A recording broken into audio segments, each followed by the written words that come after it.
what makes one an exceptional presenter? Is it flashy visuals?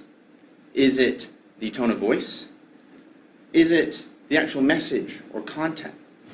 Or does it have something to do with body language, our gestures, and our stance? Today, we want to talk to you about this latter point. How do we use our body effectively to communicate our message?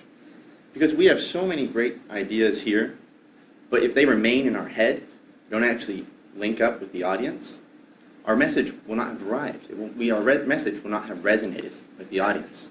So body language plays a powerful role in how we communicate. And unfortunately, body language can also distract.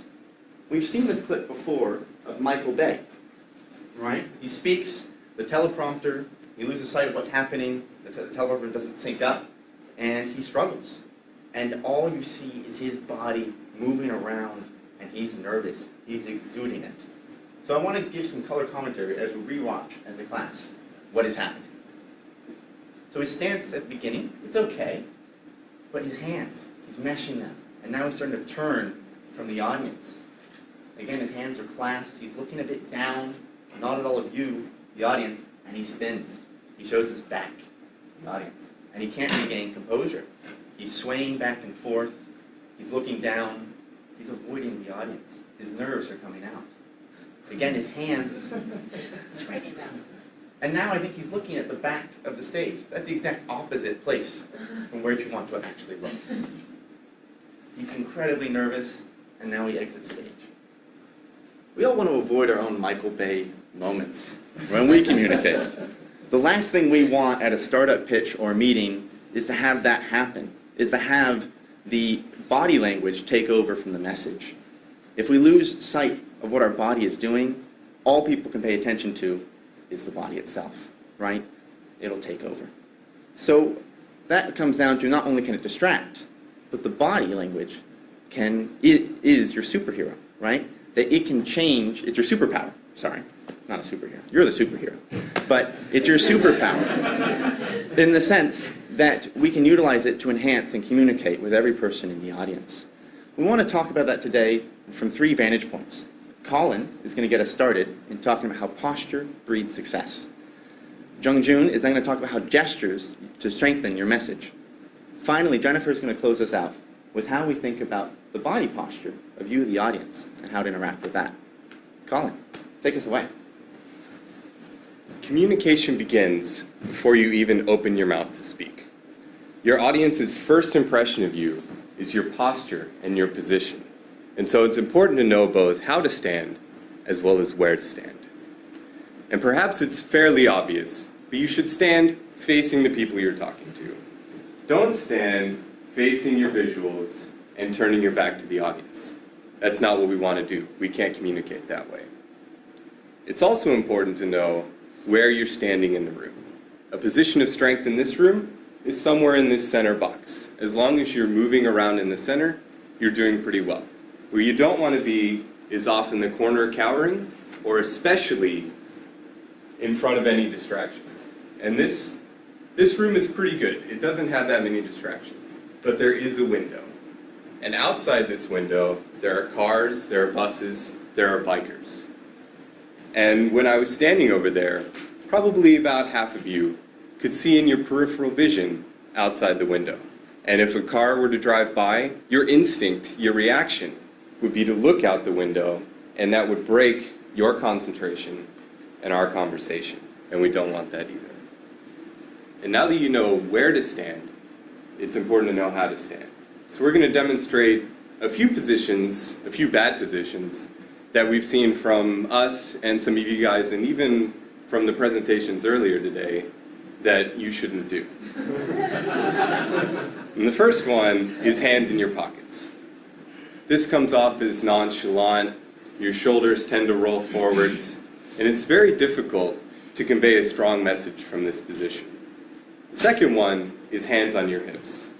When your hands are on your hips, you tend to look overbearing and powerful. And the third one is the fig leaf. This is where you're protecting your family jewels with your hands. And while it also looks timid, It's especially bad when you decide to gesture from this position. I want to show you something.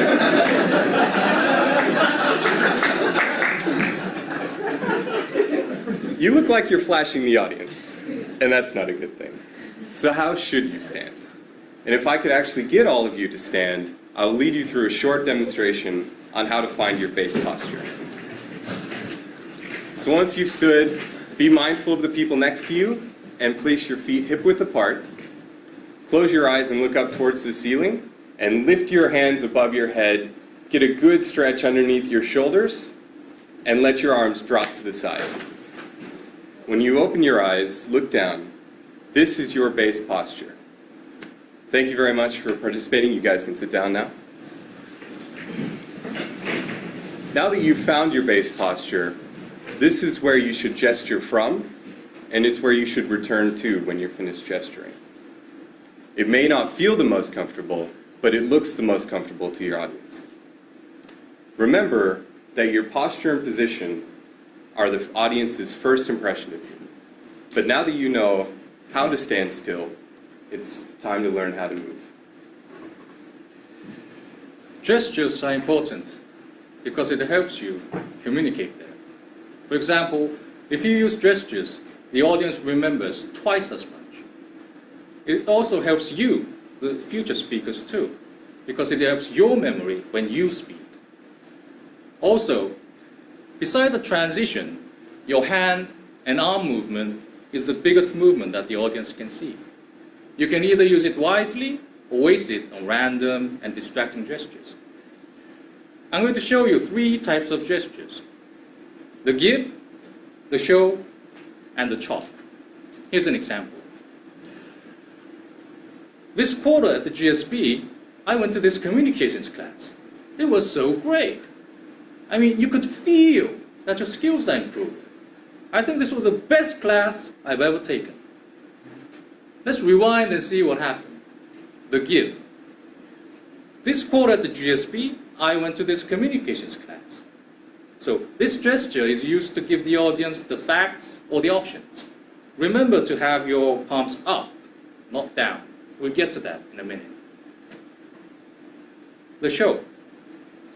I mean, you could feel that your skills are improving. This kind of gesture has the largest variety, and your imagination is the limit. Just remember that the gesture and the message has to match. For example, you can't say, "Profits are rising," with a gesture like this. So, congruency and creativity. The chop. I think this was the best class I've ever taken. So, this gesture is used to deliver strong opinion. You can either use it one hand, or you can use both hands. You can use both hands and do a larger chop, which will deliver a stronger message. So, next time when you do gestures, think about these 3 types and plan ahead. 3 types is the give, the show, and the chop. I bet everyone in the room is going to remember this. Gestures work. That's the message. Another subject is about having your palms up. So, I'll give you an example. People on the right, please rise and move to the left. I'll do it slightly different this time. People on the left, right, please rise and move to the left. One more time. People on the right, please rise and move to the left. Do you see the difference? Which one do you think would make more people move? The first one, yes. According to the study, if you have your palms up, 84% of the audience complies. If you have your palms down, 52%. If you have your fingers, 28%. Never use your fingers at your audience. It looks just arrogant, and only politicians use that. Clinton used it. "I did not have sexual relations with that woman." It looks bad back then, looks bad now. So never use it. And last but not least, avoid the T-Rex gestures. For example, people on the right, please rise and move to the left. No matter what you do right, I mean, it looks silly. So loosen up, everybody. Always remember that gestures are there for you and the audience to make a deeper connection. So far, we've talked about the audience. Now it's time to focus on you, the audience. As Jongjun and Colin and Matt described, we've been focusing on the body language of the speaker. But let's not forget, who's the real hero here? As we learned in our first week of class, it's not me, the speaker, it's you, the audience. But what happens when the audience doesn't realize that they are on this hero's journey? Have you ever seen an audience that looks like this? Have you ever been that audience? It's okay, we all have.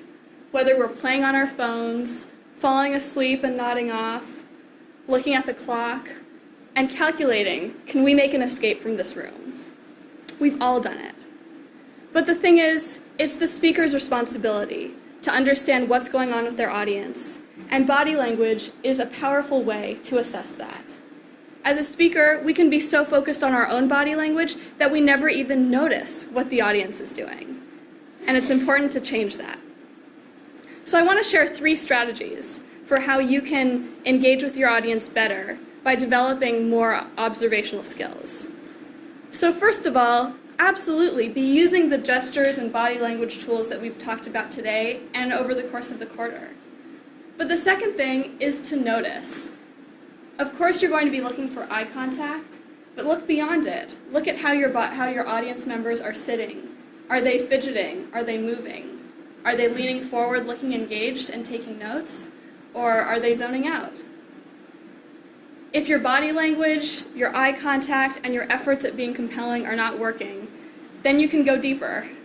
You can try to surprise the audience with a question or use some humor.